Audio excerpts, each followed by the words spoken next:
प्रणाम जी। प्रिय वृश्चिक राशि के दर्शकों, यही 14 अगस्त से नवोग्रहों में सर्वश्रेष्ठ देवगुरु बृहस्पति आपके कहां पर अष्टम भाव, पुरातत्व भाव, मृत्यु भाव पर अपने ही नक्षत्र अर्थात जो है पुनर्वसु नक्षत्र में प्रवेश करने जा रहे हैं। अभी तक देवगुरु बृहस्पति क्या था, देवगुरु बृहस्पति की स्थिति क्या थी? देवगुरु बृहस्पति की स्थिति आप इस तरीके से अंदाजा लगा लीजिए कि एक संत, एक महात्मा एक राक्षस के घर में चला जाए जहां पर उसे नॉन वेज, एल्कोहल, मांस, मंदिरा, ये सब चीजें देखने को मिले। भला एक ब्राह्मण और एक संत ऐसी जगह पर रुकेगा? बिल्कुल नहीं रुकेगा। और ना ही कोई आशीर्वाद देगा, ना ही उस व्यक्ति को कोई, उस राक्षस को कोई आशीर्वाद देगा। भाई वो तो खुद फंसा हुआ है। अब यही हुआ है देवगुरु बृहस्पति के साथ कि देवगुरु बृहस्पति अभी तक आर्द्रा नक्षत्र अर्थात राहु महाराज के नक्षत्र में चल रहे थे, कोई भी शुभ फल आपको नहीं दे पा रहे थे। अब यहाँ पर देवगुरु बृहस्पति अपने ही नक्षत्र में प्रवेश करेंगे अर्थात आर्द्रा नक्षत्र से निकलकर पुनर्वसु नक्षत्र में प्रवेश करेंगे। और देखिए, देवगुरु बृहस्पति ने 14 मई को राशि परिवर्तन किया। 14 मई से लेकर अभी तक देवगुरु बृहस्पति का प्रभाव ठीक नहीं है। देवगुरु बृहस्पति राहु के नक्षत्र में होने के कारण आपके दो भाव सबसे ज्यादा प्रभावित हुए हैं। कौन कौन से? भाई आपके लग्नेश कौन है? आपके लगन भाव के स्वामी बनते हैं ग्रहों के सेनापति मंगल देव, और मंगल देव ने देवगुरु बृहस्पति को दो भाव आपके दिए हैं। जहां पर 12 नंबर लिखा है ये भाव दिया है, और जहां पर 9 नंबर लिखा हुआ है एक वो भाव दिया है, अर्थात आपकी बुद्धि का स्थान दिया है, और बुद्धि के साथ ही साथ में आपके धन का और आपके परिवार का स्थान देवगुरु बृहस्पति को आपके लग्नेश मंगल देव ने दिया है। ये दो भाव, बहुत ध्यान से इस प्रोग्राम को देखिएगा, ये दो भाव आपके सबसे ज्यादा प्रभावित हैं, क्योंकि देवगुरु बृहस्पति एक तो अष्टम भाव में, मृत्यु भाव में, और दूसरे राहु के नक्षत्र में, जिससे माना कि ढैया की अभी तक समस्या चल रही थी, ढैया समाप्त होने के बाद कोई ज्यादा बदलाव आपके ऊपर देखने को नहीं मिला होगा। समस्याएं कहीं ना कहीं बढ़ती ही जा रही होगी, ये प्रभाव कहीं ना कहीं देखने को मिल रहा होगा। ये दो भाव प्रभावित होने की वजह से आपके जीवन पर किस तरीके की समस्याएं चल रही होगी। देखिए, पंचम भाव आपका प्रभावित होने के कारण संतान का से सुख नहीं प्राप्त हो रहा होगा। आपके बच्चे आपकी बात को बिल्कुल नहीं मान रहे होंगे। आपके बच्चे जो है, आपकी जो संतान है, आपके बच्चे आपकी बिल्कुल बात को नहीं मान रहे होंगे। कहीं ना कहीं उसके साथ अनबन, तू में लड़ाई झगड़ा ये बच्चे आपस में ही करते होंगे, जिसके कारण आपको मानसिक कष्ट, परेशानी, तनाव ये चीजें देखने को मिल रही होंगी। उसी के साथ ही साथ में शत्रुओं का अर्थात आपके दुश्मनों का कुछ प्रभाव आपके ऊपर बना होगा। शत्रु आपके काम बिगाड़ने का प्रयास कर रहे होंगे। साथ ही साथ बुद्धि आपकी अच्छी तरीके से, भाई पंचम भाव हमारी बुद्धि का स्थान है, बुद्धि अच्छी नहीं काम कर रही होगी। हमेशा ही मानसिक तनाव, डिप्रेशन, कष्ट, परेशानी, इस तरीके की बुद्धि आपकी कहीं ना कहीं रहती होगी। यात्राओं से कोई भी लाभ प्राप्त नहीं हो रहा होगा। जैसे आप कहीं घूमने फिरने जा रहे हैं, काम के प्रति जा रहे हैं, जहां जा रहे हैं वहां काम आपका नहीं बन पा रहा होगा। पिता के साथ में अनबन चल रही होगी, पिता के साथ कोई आपके बोल चाल नहीं होंगे, पिता से कोई भी आपको हेल्प भी प्राप्त नहीं हो पा रही होगी, पिता की ओर से कोई भी हेल्प आपको प्राप्त नहीं हो पा रही होगी। तथा कर्म का, आपके मेहनत का फल आपको प्राप्त नहीं हो रहा होगा। जो आप मेहनत कर रहे हैं, परिश्रम कर रहे हैं, उसका फल आपको जो है वहां प्राप्त नहीं हो पा रहा होगा। उसी के साथ ही साथ पेट से संबंधित रोग, कष्ट, परेशानी, ये चीजें भी आपको कहीं ना कहीं परेशान कर रही होंगी। तो ये प्रभाव कहीं ना कहीं देवगुरु बृहस्पति का आपके ऊपर बनता हुआ नजर आ रहा होगा। अच्छा, अब उसी के साथ ही साथ अब हम जो बात करेंगे आपके धन के भाव प्रभावित होने के कारण, धन से रिलेटेड बहुत ज्यादा आपको परेशानियां देखने को मिल रही होंगी। पैतृक धन का कोई भी लाभ नहीं प्राप्त हो रहा होगा, यानी आपका पैतृक जो धन है, पुराना पैसा है आपका या जमीन जायदाद है, उसका लाभ आपको कुछ भी प्राप्त नहीं हो पा रहा होगा। तथा उसी के साथ ही साथ में आंखों से संबंधित कष्ट, परेशानी, यानी नेत्रों से संबंधित, आंखों में जलन, आंखों में दर्द, ये चीजें आपका, आंखों में पैन, ये चीजें आपके कहीं ना कहीं होती होंगी। तथा किसी से आप प्रॉमिस, वादे, वचन कर रहे होंगे, उनको भी पूर्ण तरीके से आप नहीं निभा पा रहे होंगे। परिवार का, भाई दूसरा भाव हमारा परिवार का भाव होता है, परिवार के कारक देवगुरु बृहस्पति हैं, तो परिवार का भी आपको कोई भी लाभ प्राप्त नहीं हो रहा होगा। परिवार से कोई भी आपके जो है आपको हेल्प प्राप्त नहीं हो पा रही होगी। ये प्रभाव कहीं ना कहीं कुल मिलाकर ये दो भाव प्रभावित होने के कारण ये प्रभाव आपके ऊपर देखने को आपको इन दिनों मिल रहे होंगे। अष्टम भाव प्रभावित होने के कारण आपको छोटे से छोटे कार्य में आपको रुकावट का सामना करना पड़ रहा होगा। कोई भी कार्य कर रहे होंगे उसमें आपको संभवतः ही रुकावट का सामना करना पड़ रहा होगा। तथा उसी के साथ ही साथ में आपने इस बीच में, यानी मई के महीने के बाद से अगर कहीं पैसा लगाया है, कहीं धन अगर लगाया है, तो संभवतः ही आपका धन वहां पर या तो फंस गया होगा, या आपको कहीं ऐसे धन आपको पता ही नहीं लगा होगा आपका धन गया तो कहाँ गया। ये प्रभाव देखने को मिल रहे होंगे। तथा उसी के साथ ही साथ में अगर आप स्त्री हैं तो पति को कहीं ना कहीं कष्ट परेशानी, अगर आप पुरुष हैं तो आपकी पत्नी को कष्ट परेशानी, ये चीजें कहीं ना कहीं देखने को मिल रही होंगी।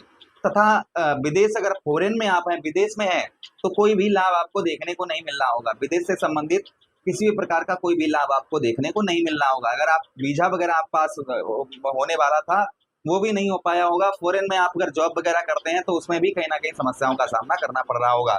तो कुल मिलाकर ये चीजें जो है आपके जीवन पर अभी मई के महीने के बाद से मार्च अप्रैल, और खासकर मई के महीने के बाद से आपके ऊपर बहुत ज्यादा होना प्रारंभ हो गई होंगी। उसी के साथ ही साथ इस तरीके का रोग, जैसे आप स्त्री हैं तो अपने पति को बता पाए, और पुरुष हैं आप तो अपनी पत्नी को बता पाए, या फिर दोनों व्यक्ति डॉक्टर को बता पाए। ऐसे रोग, जैसे गुप्त रोग, ऐसे रोग हो सकता है आपको परेशान कर रहे हों। अच्छा, अब जो हम आगे बात करने वाले हैं कि अब देवगुरु बृहस्पति भाई अभी तक राहु महाराज के नक्षत्र में होने के कारण ये समस्याएं कहीं ना कहीं आपको देखने को मिल रही थी। राहु महाराज के नक्षत्र में होने के कारण इस तरीके की समस्याएं देखने को मिल रही थी। अब अपने ही नक्षत्र अर्थात जो है पुनर्वसु नक्षत्र में यहाँ पर आप देवगुरु बृहस्पति अपने ही नक्षत्र में प्रवेश करेंगे। तो सबसे पहले ये दो भाव के शुभ फल जागृत हो जाएंगे। धन भाव के जो फल है वह जागृत होने के कारण धन से रिलेटेड आपको संचय ज्यादा नहीं करना पड़ेगा। धन से रिलेटेड, क्योंकि देवगुरु बृहस्पति की दृष्टि पड़ रही है, सप्तम दृष्टि से अपने घर को देख रहे हैं, जिससे धन से रिलेटेड जो परेशानियां चल रही थी वो आपकी कम होती हुई नजर आएंगी। जो धन से रिलेटेड आपकी परेशानियां चल रही थी उसमें काफी राहत आपको मिलेगी। तथा उसी के साथ ही साथ में नेत्र से संबंधित, आंखों से संबंधित कुछ परेशानियां चल रही थी वो भी आपकी कम होती हुई नजर आएंगी। परिवार की ओर से जो सपोर्ट आपको प्राप्त नहीं हो रहा था, परिवार की ओर से आपको हेल्प प्राप्त नहीं हो पा रही थी, तो संभवतः ही परिवार की ओर से आपको हेल्प वगैरह प्राप्त होती हुई नजर आएगी। तथा उसी के साथ ही साथ में पैतृक धन का कोई लाभ नहीं प्राप्त हो रहा था, या पैतृक भूमि का कोई लाभ प्राप्त नहीं हो रहा था, तो संभवतः ही आपको पैतृक भूमि तथा पैतृक धन का भी लाभ प्राप्त होता हुआ नजर आएगा। किसी से आप प्रॉमिस वादे वचन कर रहे थे, उनको पूरा नहीं कर पा रहे थे, तो संभवतः ही आप अपने किसी से प्रॉमिस वादे वचन कर रहे थे, तो संभवतः ही उसको पूर्ण तरीके से निभाते हुए नजर आएंगे। पंचम भाव आपका प्रभाव नहीं था पंचम भाव का, जिसके कारण बुद्धि काम नहीं कर रही थी। लव लाइफ, आप शादी से पहले प्रेम करते हैं, वो प्रेम आपका कहीं ना कहीं खराब चल रहा था, उसमें लड़ाई झगड़े चल रहे थे, उसमें भी सुधार होता हुआ नजर आएगा। उसी के साथ ही साथ कोई वाहन, प्रॉपर्टी, मकान, इन सबके योग जो है वो संभवतः ही आपके प्रबल होते हुए नजर आएंगे। पंचम भाव बुद्धि आपकी कार्य नहीं कर रही थी, कोई बुद्धि से अपने आप कोई सफलता प्राप्त नहीं कर पा रहे थे, तो संभवतः ही आप अपनी बुद्धि से सफलता प्राप्त करते हुए नजर आएंगे। संतान का भी सुख प्राप्त होता हुआ नजर आएगा। पेट से संबंधित कोई रोग, कोई कष्ट परेशानी परेशान कर रही थी, उसमें भी राहत आपको मिलती हुई नजर आएगी। आपके अष्टम भाव पर देवगुरु बृहस्पति बैठे हैं। ज्योतिष शास्त्र में इस बात के वर्णन आया है कि जहां पर देवगुरु बृहस्पति बैठते हैं वो भाव गंगा मैया की जल की तरह पवित्र हो जाता है। तो देखिए, आपके अष्टम भाव पर बैठने के कारण रुका हुआ पैसा, फंसा हुआ धन आपका निकलता हुआ नजर आएगा। मृत्यु तुल्य कष्ट परेशानी से आप जूझ रहे थे, मृत्यु तुल्य कष्ट परेशानी आपको चल रही थी, वो आपकी दूर होती हुई नजर आएगी। आपका रुका हुआ पैसा, फंसा हुआ धन, ये आपके निकलने के चांसेस आपके बहुत ज्यादा बढ़ जाएंगे। उसी के साथ ही साथ द्वादश भाव को देख रहे हैं सप्तम दृष्टि से, देवगुरु पंचम दृष्टि से, जिससे आपको विदेश से उत्तम अच्छा लाभ प्राप्त होगा। तथा उसी के साथ ही साथ कोर्ट कचहरी, मुकदमा, थाना, हॉस्पिटल के चक्कर ये आपके कम होते हुए नजर आएंगे। जैसे कोर्ट कचहरी, मुकदमा, थाना, हॉस्पिटल के चक्कर ये आपके लग रहे थे, संभवतः ही ये आपके चक्कर जो है वो आपके कम होते हुए नजर आएंगे। अच्छा, उसी के साथ ही साथ आगे हम बात करते हैं देवगुरु बृहस्पति धन भाव को देख रहे हैं, जिसका तो हमने आपको बता ही दिया। अब चतुर्थ भाव को और देख रहे हैं। आपके एक तरफ राहु यहाँ पर बैठे हैं, तो दूसरी तरफ देवगुरु बृहस्पति की दृष्टि पड़ रही है आपके यहाँ पर। देवगुरु बृहस्पति की दृष्टि पड़ने की वजह से जो आपको जमीन जायदाद से रिलेटेड, उसी के साथ ही साथ में मित्र यारों से धोखाधड़ी, वाहन का बार बार खराब होना, एक्सीडेंट हो जाना, तथा घर का सुख ना प्राप्त होना, जमीन जायदाद का सुख ना प्राप्त होना, तो इन चीजों में सुधार होता हुआ नजर आएगा। वाहन, प्रॉपर्टी, मकान, इन सबके योग प्रबल होते हुए नजर आएंगे। इन चीजों में समस्या चल रही थी वो आपकी सोल्व होती हुई नजर आएगी। तथा उसी के साथ ही साथ विद्यार्थियों को, जो विद्यार्थी हैं उनका पढ़ाई में मन नहीं लग रहा था, तो संभवतः ही पढ़ाई में उत्तम अच्छा मन लगता हुआ नजर आएगा इस बीच में। उसी के साथ ही साथ में मित्र यारों में रुका हुआ पैसा, फंसा हुआ धन निकलता हुआ नजर आएगा। माता की हेल्थ वगैरह, आपकी हेल्थ वगैरह खराब चल रही थी माता की, तो हेल्थ वगैरह में भी सुधार देखने को मिलेगा। तो ये प्रभाव कहीं ना कहीं आपको देखने को देवगुरु बृहस्पति के अपने ही नक्षत्र अर्थात पुनर्वसु नक्षत्र में प्रवेश यही 14 अगस्त को करेंगे। तो धीरे धीरे ये प्रभाव, मैं ये नहीं कह रहा हूँ 15 तारीख से ही होना प्रारंभ हो जाएगा, धीरे धीरे ये प्रभाव बढ़ते हुए नजर आएंगे। आगे जो है ये प्रभाव आपके ऊपर और ज्यादा, ये चीजें किसी पर कम होंगी, किसी पर ज्यादा होंगी।